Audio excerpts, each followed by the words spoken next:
Hello everyone, welcome to my YouTube channel. My name is Anne Marie, and today I'm going to discuss the 10 Things I Love About You, The Treasure Hunters Club by Tom Ryan. This is a no spoilers book review, so don't worry about me revealing any plot twists or spoiling any surprise endings. The whole point of this is to give you an inside peek into the book. So here we go. The Treasure Hunters Club is a murder mystery filled with pirate lore, secret societies, and lost treasure. Pile on a generous heaping of dark family secrets, unforgivable grudges, and well-crafted lies, and you have a thrilling adventure that makes this book a twisty, suspenseful read. The first thing I love about the Treasure Hunters Club is the legend of the lost pirate treasure. According to the legend, the treasure was hidden in the 1700s when the obelisk pirate ship was chased into Maple Bay, Nova Scotia during a battle at sea. 2 men were sent ashore to hide a cache of stolen gold and jewels by order of the obelisk's captain, Barnabas Dagger, one of the most notorious and bloodthirsty pirates to ever sail the 7 seas. Because of the treasure's well-documented provenance, historians and researchers believe it existed. The question is, what happened to it? The second thing I love about this book is the setting, Maple Bay, Nova Scotia. Maple Bay is a small town on the south shore of Nova Scotia, with cafes, restaurants, a charming little bookstore, a decent library, and a cozy pub named the Shivering Timbers. The town looks like something you would see on a postcard. Maple Bay is also the purported location of the obelisk treasure, lost pirate treasure that has long attracted thrill seekers and amateur treasure hunters to the area. However, as the book jacket reveals, locals know there's more than just gold buried in the sand. As the paths of 3 strangers converge in Maple Bay, the truth is about to be blown wide open, but not before the bodies start to pile up. So who are these 3 strangers? Let's start with Peter Barnett. He's the third thing I love about the Treasure Hunters Club. At the start of the story, Peter is renting a room in a filthy apartment in Vancouver. He has a dead-end job at a call center, a non-existent social life, and although he's about to turn 40, he's barely making ends meet and feels as though he's living the life of a 25-year-old. But then he receives a letter inviting him to Nova Scotia and the seaside mansion his estranged family has called home for generations. After weighing his options, he describes his feelings in the following way. I have roots in an unfamiliar place, and now it's time to travel there and dig them up, begin to understand where I come from. A veil has been lifted, and everything is suddenly as clear as crystal. This is a crucial moment, the kind of moment that separates the before and after of a person's life. The Fresh Prince moving to Bel Air, Charlie Bucket finding the golden ticket, Dorothy getting caught in the cyclone.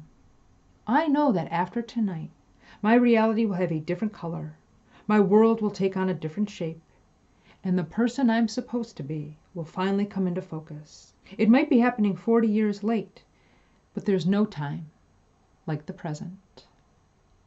Cass Jones is number 4 on my list. Cass is a 32-year-old struggling author living in New York City who is reluctantly preparing to move back to her mother's home in the Milwaukee suburbs when she receives an unexpected opportunity, a house-sitting job in Maple Bay, Nova Scotia. Desperate for a story that will land her on a bestseller list, Cass decides to try her luck there. Dandy Feltzen is the 5th thing I love about the Treasure Hunters Club. Dandy is a 17-year-old student at the Maple Bay Academy who is still grieving the loss of her grandfather, who recently lost his battle with stomach cancer. Having spent his entire life chasing the mystery that has defined Maple Bay for 2 centuries, his final request sets her on a mission to do the same. The 6th thing I love is Grandy. He is Dandy's deceased grandfather. Throughout his life, he taught Dandy that wonderful things can be found hidden in misty coves and mountain caves, that everyone has a unique story and they all play out underneath the same huge sky, that the sun can be counted on to break above the horizon every single day, forever and ever. He also taught her that there's more value in a walk together on the beach, in discovering a time-smoothed bottle in the sand, in a good yarn shared with a captive audience, than in all the gold in the world. The seventh thing I love is Grandy's home.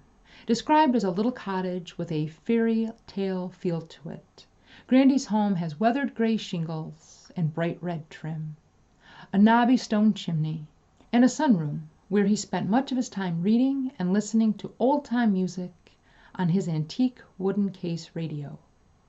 The sunroom is full of plants, records, and piles of books, all nestled in around a mishmash of comfortable, well-worn furniture.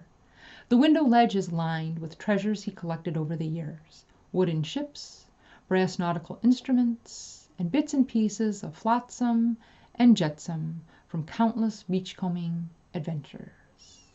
As a quick side note, flotsam is debris in the water that was not deliberately thrown overboard, such as that from a shipwreck or accident. Jetsam, on the other hand, is debris that was deliberately thrown overboard by a crew of a ship in distress, most often to lighten the ship's load. As a contrast to Grandy's home, Belle Woods is number 8 on my list. Belle Woods is an imposing 3-story Victorian house with a wraparound veranda and a bell tower. Built on the point of a small peninsula, the Atlantic Ocean surrounds it on 3 sides. With high archways, artwork in heavy frames, formal rooms with heavy drapes, and an ornately carved polished wood staircase, the interior feels more like a museum than a residence. The massive estate belongs to Mirabelle Bellwood Johnson, who is Peter Barnett's grandmother. The 9th thing I love about this book is Bree Vonnegut. Bree owns the word-of-mouth bookstore where she stocks tons of pirate books because, according to her, tourists come in droves to play Indiana Jones. Having grown up in Maple Bay, she knows everyone and everything and claims that Maple Bay is full of wackos. But she also claims that's the best thing about living there. She lives in a charming little farmhouse and describes herself as a clingy weirdo who likes to eat good food and drink boxed wine. Friendly and welcoming, she's always willing to help someone in need, especially someone new to town, because she knows that Maple Bay can be hard on newcomers. Bree's character adds humor to the story because she tells it like it is, without sugarcoating and without filtering her words. And finally, the 10th thing I love about the Treasure Hunters Club is the book's underlying theme. I touched on it earlier when I talked about Dandy's grandfather Grandy, but I'm going to repeat it.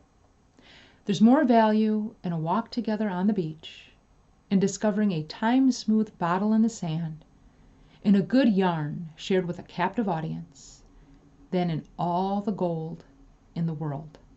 In other words, you cannot put a price tag on memories. Why? Because memories are priceless. If you've read the Treasure Hunters Club and would like to add to my list of things to love, please do so in the comments. Until next time, take care, be well, and happy reading.